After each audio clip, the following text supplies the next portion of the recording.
हरियाणा में Indian national Lokdal के प्रदेश अध्यक्ष नफे सिंह राठी की हत्या के मामले में कई बड़े खुलासे हो रहे हैं। जानकारी अब सामने आ रही है कि ये दो परिवारों के बीच जमीन की लड़ाई से जुड़ा मामला भी हो सकता है, जहां 640 वर्ग गज की एक जमीन के हिस्से को लेकर विवाद था।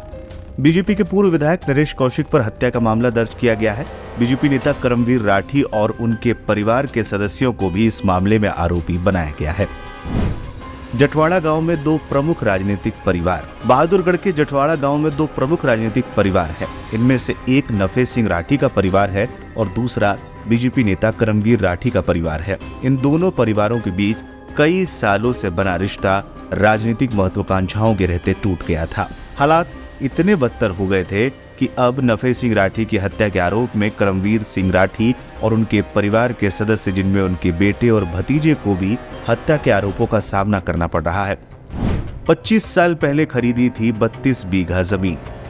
मीडिया में आ रही खबरों के मुताबिक नफे सिंह राठी और करमवीर राठी के परिवार पहले एक दूसरे के काफी नजदीक थे। नफे सिंह राठी ने ही करमवीर राठी को राजनीति में बढ़ाया था, यहाँ तक कि स्थानीय नागरिक निकाय का प्रमुख भी बनाया था। दोनों परिवारों के करीबी सूत्रों ने कहा है कि सालों तक नफे और करमवीर के परिवार रियल एस्टेट के क्षेत्र में एक साथ काम करते थे। साल 1999 में उन्होंने एक पुलिस अधिकारी से 32 बीघा जमीन खरीदी थी। बाद में 32 बीघा में से ज्यादातर जमीनें बिक चुकी थी, लेकिन बहादुरगढ़ की कॉलोनी में 640 वर्ग जमीन का मालिकाना हक दोनों परिवारों के बीच विवाद का कारण बन गया। स्थानीय लोगों का अनुमान है कि 640 वर्ग जमीन की कीमत 3 करोड़ रुपए है। अक्टूबर 2022 में नफे सिंह राठी की पत्नी शीला राठी पर इस विवादित जमीन पर बिजली मीटर लगाने के संबंध में मामला दर्ज किया गया था। जनवरी 2023 में नफे के बेटे जितेंद्र राठी को भी इस सिलसिले में गिरफ्तार किया गया था। इस मामले को लेकर दोनों परिवारों के बीच विवाद चल रहा था। गैंगस्टर कनेक्शन का भी अंदेशा। सरेआम हुई इस हत्या के पीछे कौन है, इस कत्ल का मकसद क्या है, इसका पता तो खैर पुलिस लगा रही है, लेकिन जिस बात ने हर किसी को हैरान किया है वो है इस कत्ल को अंजाम देने का तरीका।